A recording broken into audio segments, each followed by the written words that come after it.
Hello again, everybody. My name is Lauren Hurst, and I am the co-leader of GInI's Government Services Innovation Community. This is the second of our discussions with fellow community leaders in the GInI organization.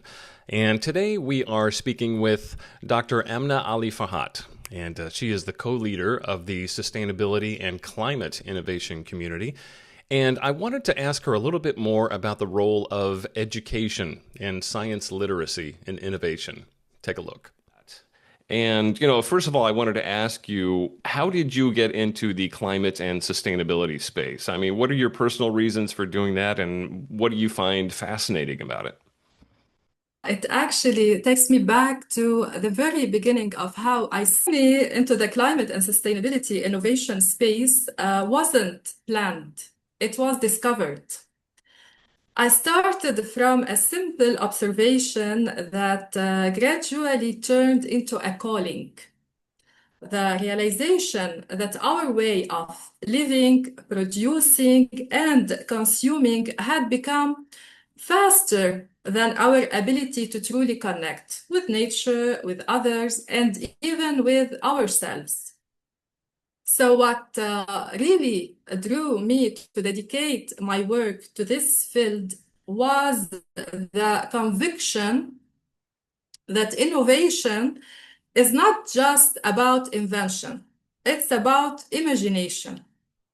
I wanted to explore how creative thinking, the same thinking that builds technology, could also rebuild trust, community, and hope in a time of a global uncertainty. So, at first, I worked in innovation from an educational and leadership perspective, helping leaders and teams rethink how they approach complex challenges. But over time, I realized that sustainability is perhaps the ultimate innovation challenge because it's not about a product, it's about a mindset. It requires shifting from how do we make more to how do we make things that matter and last. So I start focusing my work on integrating sustainability principles into innovation frameworks, connecting creativity to a purpose. For example, exploring how design thinking, behavioral science, and systems innovation can be used to drive climate positive actions in organizations and communities. Let me say, it's not enough to innovate for people. We must innovate with them, with empathy, respect, and shared responsibility. There was also a moment, a very personal one, when the climate issue stopped being abstract for me. It's after the Beirut explosion in 2020. I saw firsthand how deeply interconnected everything is: human safety, governance, environment, and resilience. That event reminded me that sustainability is not just environmental, it's deeply social and emotional. We cannot separate the well being of people from the well being of the planet. That moment gave my work a deeper meaning. It turned sustainability from a concept into a commitment. Yes, those are really great thoughts. And I just spoke yesterday, as a matter of fact, with your co-lead from the community, Dr. Alama, and something that I said to her was that when people think of technology, they a lot of times they get an image of people looking into microscopes in a laboratory or something like that, and it's something that's very, very technical in nature. But the things that you talk about in terms of sustainability, For example, design thinking. Design thinking is really what you might call a social technology. Okay, so it's not about microscopes, but it's about dealing with people. How do you build trust? Like you talked about. Figuring out just how we are so deeply interconnected with the planet and the health of the planet and how that impacts us as human beings because we live on the planet. I mean, that seems to be common sense. And one of the things I wanted to talk to you about that I got from your presentation at the community launch was the need for literacy, the need for education. Okay. And this is a very important thing because a lot of people don't understand how complex the climate is, how sustainability is so complex, and even how it impacts them personally as people. And I think, like you said, the explosion in the port of Beirut really gave people a good image and an example of just how it does impact them. Because that was a fertilizer plant, as I understand, for agriculture. So, what are some of the things that you think are good methods for improving literacy? How would you go about building an educational system that, takes all those complex things and presents them in a way so that people can understand how it impacts them? Well, that's a question very close to my heart because Beirut is not just a city, it's a living metaphor for resilience, creativity, and rebirth. When we talk about sustainability literacy in Beirut, we are not just talking about education. We're talking about rebuilding a culture of awareness, a shared sense of responsibility toward life itself. To me, the most important action we can take is to connect sustainability to identity, to help people see that protecting the environment is not a luxury or a global trend. It's part of who we are. In Lebanon, communities have survived wars, crisis, and instability. And through all that, they have developed a unique kind of wisdom, the ability to adapt. That adaptability is a form of sustainability in itself. So in Beirut, I believe the key is community-based sustainability education. Not top-down lectures or isolated campaigns, but immersive experiences that bring people together to learn by doing. Imagine if schools, NGOs, and universities in Beirut collaborated to create living classrooms, small community gardens, waste to art initiatives, clean energy school projects, or youth-led design challenges.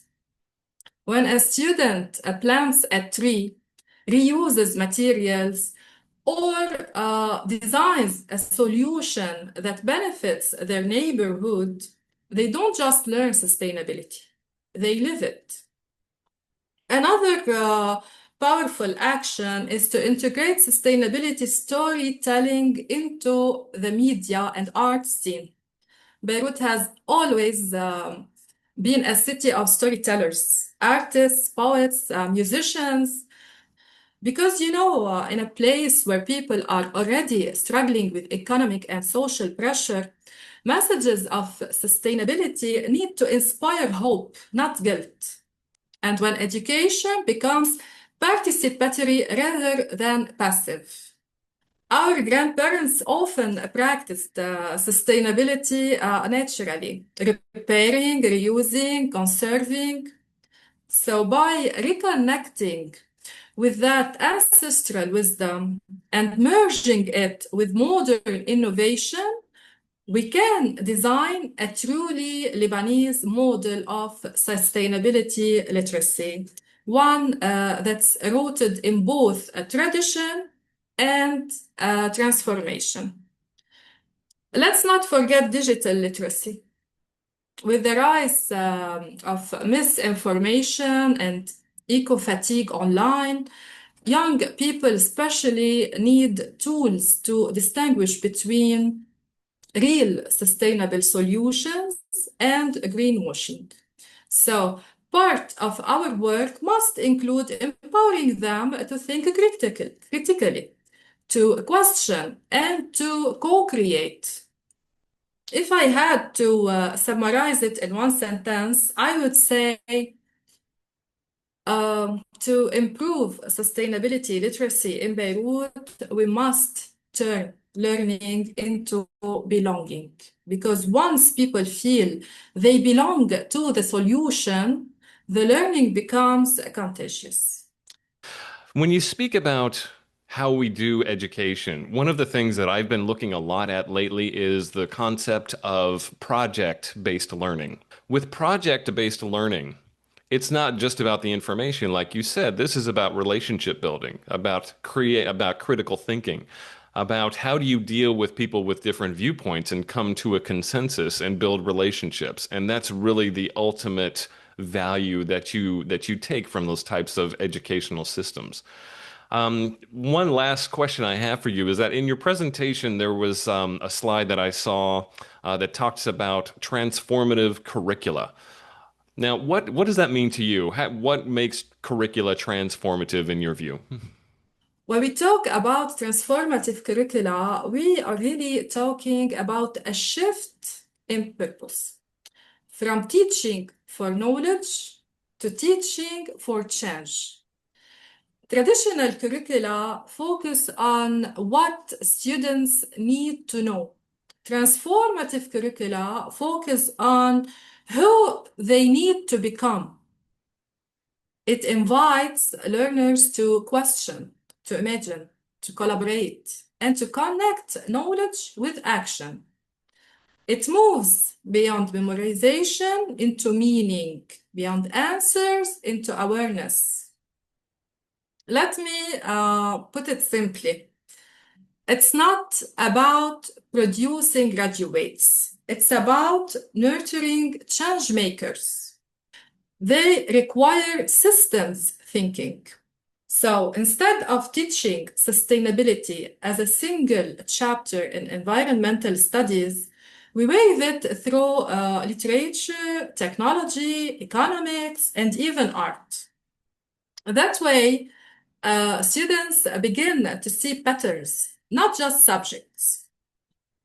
Second, it shifts the role of the teacher from an expert to a guide. Teachers in transformative learning environments are facilitators of curiosity. They don't just deliver information, they help students make meaning out of it. They ask questions like, how does this knowledge empower you? What can you do with it? That's where transformation truly begins, when learning becomes personal and purposeful. Third point, it cultivates emotional intelligence and empathy alongside intellect. Because sustainability isn't only about understanding data, it's about caring. It's about developing the emotional resilience to act, the moral courage to question systems, and the creative capacity to design alternatives. Like when students design a project to reduce plastic waste in their community, or analyze local food systems through sustainability lens, their engagement change instantly. They stop asking, will this be on the exam? And start asking, can we actually make this work? That's transformation, when curiosity replaces compliance. And transformative curricula are not only for schools, they are for organizations, leaders, and societies. Sustainability, innovation, and leadership all begin with the same mindset, the courage to imagine a better version of the world. So to me, a transformative curriculum is one that educates for life, not just for a diploma. It equips people With knowledge, yes, but also with empathy, creativity, and responsibility. That's the essence of transformation when learning becomes a form of leadership and education becomes a bridge between awareness and action.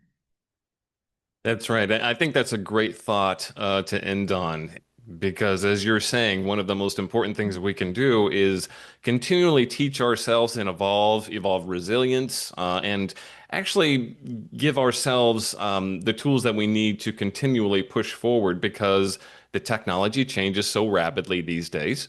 And the importance, because technology is so prevalent, the importance of emotional intelligence, like you said, has become so important when we need to build relationships with others to solve some of these challenges. And so those are very important skill sets. So we're going to end there. Thank you so much for your comments Yes. today. Everybody, this is Dr. Amna Ali Farhat. She's in Beirut, and we'll be posting this online very shortly. Thanks for joining me.